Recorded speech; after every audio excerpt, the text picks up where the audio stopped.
A paz do Senhor Jesus, meus irmãos, sou Gustavo do canal Alerta Profético, bem-vindos a mais um vídeo.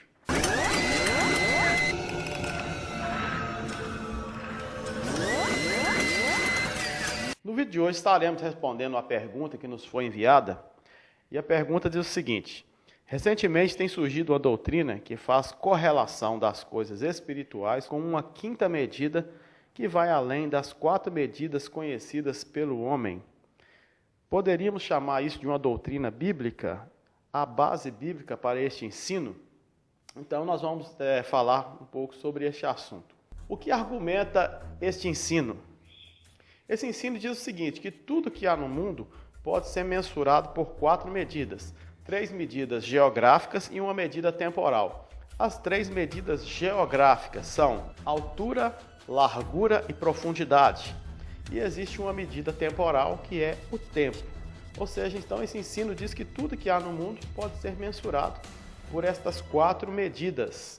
Este ensino então continua dizendo que para o crente, além dessas 4 medidas da física moderna, existe uma quinta medida que é a revelação responsável pela transcendência da palavra de Deus. Ou seja, a quinta medida seria a revelação, isto é, a Bíblia além da letra. Alega-se que a quinta medida, essencial para a vida, é um elo capaz de ligar o homem à eternidade, através do Senhor Jesus, que poderá ser compreendido como a revelação. Uma analogia até interessante, mas a pergunta é: a base, há fundamento bíblico para isso? E a resposta é não, não existe um fundamento bíblico para essa argumentação. Mas existe fundamentação? Existe um fundamento extra-bíblico?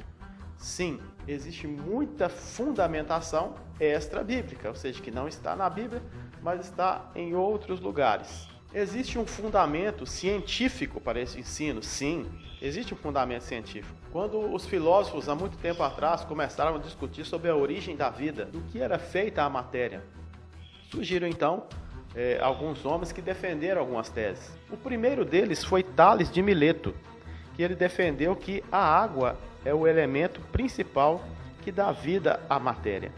Depois de Tales de Mileto, apareceu Anaxímenes, e ele defendia que o ar é o elemento que dá origem à matéria. Após Anaxímenes, aparece Heráclito, e Heráclito defendia que o fogo é o elemento principal.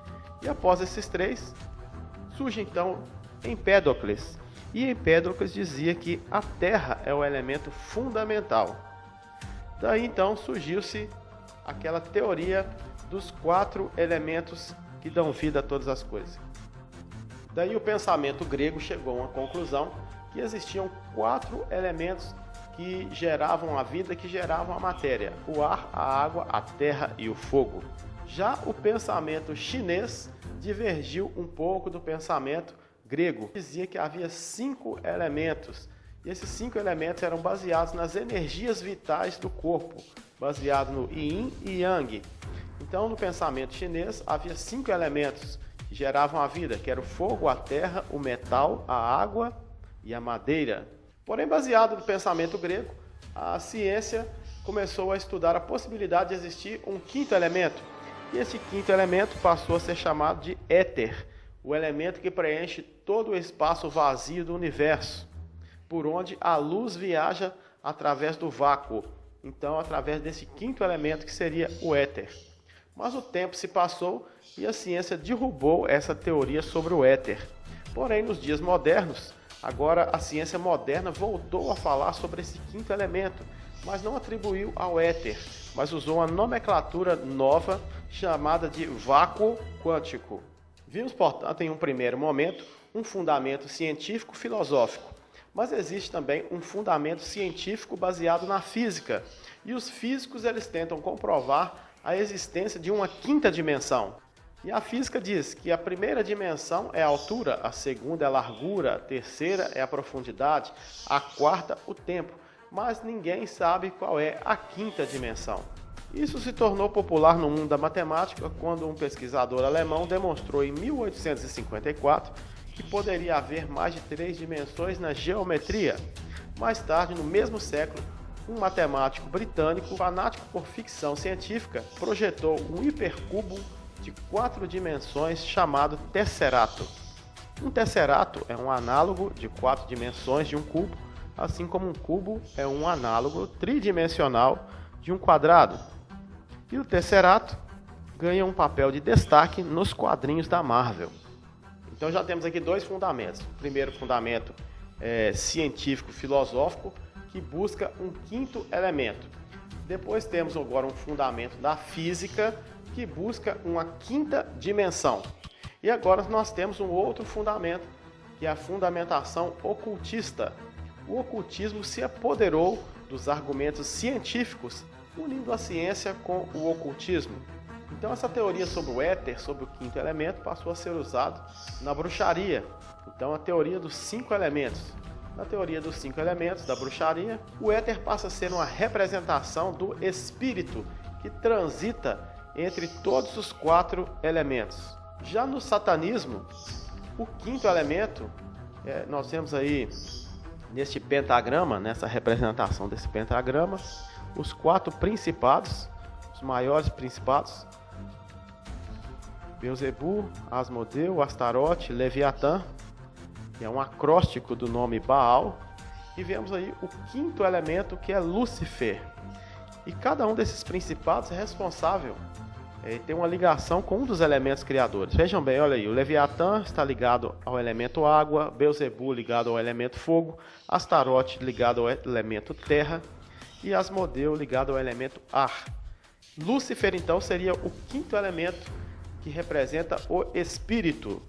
Então, o 5º elemento representando o espírito de luz, o espírito de Lúcifer. Na maçonaria também se fala sobre o 5º elemento. Segundo a doutrina maçônica, o 5º elemento é a energia pura emanada do centro do Criador, presente em todos os compostos. Os sábios o consideram a causa ou a origem dos outros 4 elementos. É o poder espiritual presente em todos os mistos. É chamada a 5ª essência dos antigos e verdadeiros alquimistas. Isaac Newton foi quem mais defendeu a existência dessa 5ª essência em suas teorias e discussões sobre os conceitos da matéria e da energia. Ele chamou esta 5ª essência de espírito da matéria. Segundo essa teoria, há uma resposta para todas as buscas e uma solução para todas as aflições humanas. Basta apenas utilizar os meios adequados para tal. E essa solução mágica, que pode curar o mal, está necessariamente no mesmo local onde o mal se originou, na fonte de tudo, que é o 5º elemento. E na magia, temos também um conceito, uma fundamentação na magia. Na magia, esta energia sagrada, vinda deste 5º elemento, essa mesma energia é chamada, denominada Akasha. E quem aprende a dominar e utilizar esta força, torna-se um ser iluminado. Geralmente isso só vai acontecer depois de muitos anos de estudo e meditação, trabalhando secretamente no laboratório da alma. O iniciado, ele vai compreender a simplicidade do ser absoluto, a sua onipresença, a sua onipotência, percebendo a presença viva do divino no 5º elemento. Então atribuem esse ser divino não a Deus, ao Deus Criador, mas uma alusão a Satanás, que quer se colocar no lugar de Deus, que quer ser semelhante ao Altíssimo. E segundo os conceitos da magia, quem assimila esse conhecimento, o conhecimento dessa energia sagrada, deste 5º elemento, ele torna-se capaz de realizar coisas que a ciência dificilmente conseguiria fazer. E existe o conceito também da alquimia. E a alquimia, a própria palavra alquimia vem do árabe, que significa a química de Alá. Ou seja, a alquimia significa a química de Deus, ou a ciência sagrada.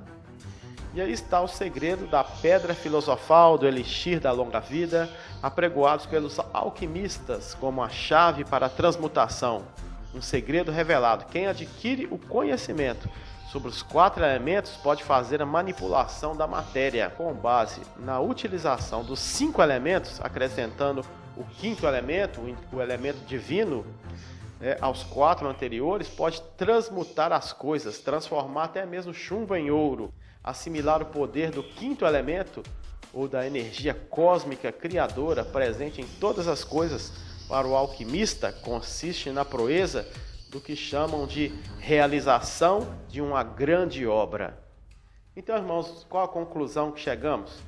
Fez uma analogia a esta 5ª medida, esse 5º elemento, essa energia sagrada, às coisas espirituais. Biblicamente, então, não há respaldo para chamarmos isso de uma doutrina bíblica. Muito pelo contrário, nós vimos aqui nesse vídeo vários exemplos que estão na ciência, no ocultismo, na magia, no satanismo, mas nunca para pautar a doutrina bíblica. Então, a 5ª medida não se trata de um ensino bíblico, mas de um ensino ocultista, místico, esotérico e científico. Este é o alerta profético de hoje. Chegamos ao final desse vídeo e pedimos que você deixe agora o seu like, seu joinha. Se você não é inscrito, se inscreva no nosso canal, ative o sininho de notificação para que o YouTube possa te avisar todas as vezes que postarmos um vídeo novo. Deixe aí o seu comentário, deixe aí a sua sugestão, compartilhe esse vídeo, nos ajude na divulgação desse canal. Que Deus te abençoe, até o próximo vídeo.